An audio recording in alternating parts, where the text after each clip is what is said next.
Welcome to the Alameda County Pod Training Module for the Planning section. As a member of the planning team at a point of dispensing site, you have an important role in making the pod successful. The planning section is the essential record-keeping partner of operations, just as finance is the record keeper for logistics.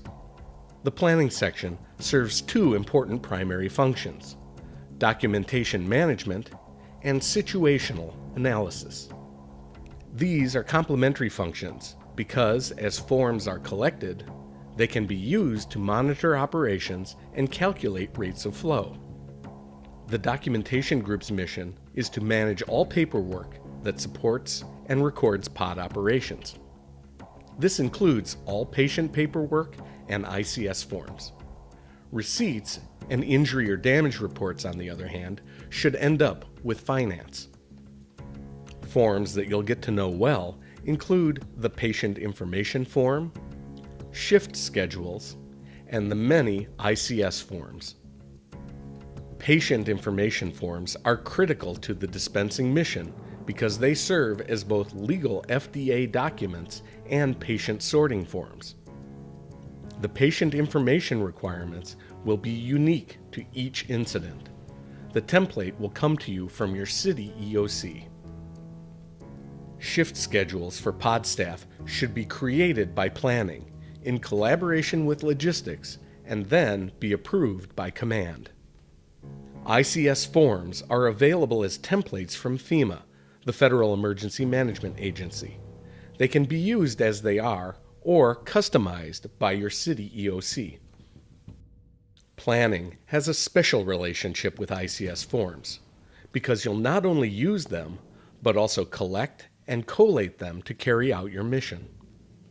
At a full pod activation, which includes startup and shift changes, the documentation group takes charge of sign-in using the ICS check-in and out form number 211. Smaller pods may only have a personnel unit leader and a sign-in sheet. Other common forms are used by all units. For instance, ICS Form 213 is a message form you can use to make a request or get a message to anyone else in the pod. ICS Unit Log 214 is a record of each unit's activities. These forms and the others are important not just during an emergency, but after they become the evidence base documenting the event and helping your community qualify for reimbursement. Once these forms are used in the pod for their intended purposes, they're collected by the documentation group, but their work isn't finished because they become important tools for the other side of planning, the situational analysis group. The situational analysis group uses the documentation to analyze pod operations for status reporting and contingency planning. While almost everyone else in the pod is consumed moment to moment by their work, your role on situational analysis is to look ahead to anticipate problems that impact the success of the mission. You should work with command staff to establish information requirements and reporting schedules. One of the group's first goals should be to compile and display incident status information in the command area.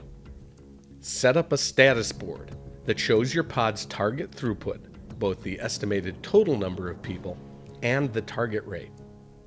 This is essential in a time-critical event because pod rule number 1, speed equals survival, can only be effective if you know the speed. To calculate the speed, or rate of flow, count the number of people on the patient information forms and divide by the total elapsed time it took for them to pass through the pod. For instance, suppose that a pod with 1,200 doses of medication dispenses 300 of those in the first hour. So for that hour, the rate is 300 persons per hour. But the rate increases the second hour to 500 doses. How much longer can the pod operate before getting more medication? The situational analysis group can use similar calculations to monitor and project many other trends, like ramp-up speed for new staff, speed of the express track versus the assistance track, or the amount of medication needed for the next shift. If the pod is falling behind in any area that can cause a problem, you should inform the pod site manager and prepare alternative strategies. As part of your contingency planning, you should also monitor the weather forecast and prepare for rain or any other weather complications. Contingencies might include staff travel and parking, redirecting the line so that the public is under cover, erecting outdoor tents, or ordering heaters. Of course, following up to make sure that the tents arrive is also important, especially if contingencies occur across shifts. For each alternative strategy, you should make sure you know the resources needed, resource availability, and the cost, both in dollars and people. Additionally, you should determine if alternate plans are precluded by any policies or regulations. Remember that all client paperwork is private under HIPAA laws. The planning section chief keeps the pod site manager informed about how the pod is doing and identifies potential staffing and supply concerns. Regular meetings should occur in the pod to share status updates. The planning section chief should serve as the facilitator and coordinate the meetings and submission of unit logs. At regularly scheduled times, often shift changes, a designated person in the planning section reports progress up the chain of command to your city EOC. If your pod's large enough, the planning team might add a resource unit or a demobilization unit. In smaller pods, these responsibilities will be carried out by the regular planning staff. A resource unit would work directly with the logistics section on tracking pod staff assignments and supplies. They would conduct the check-in and check-out procedures, and time permitting, they would determine qualifications and identify expert skill sets of staff for better assignment or redeployment.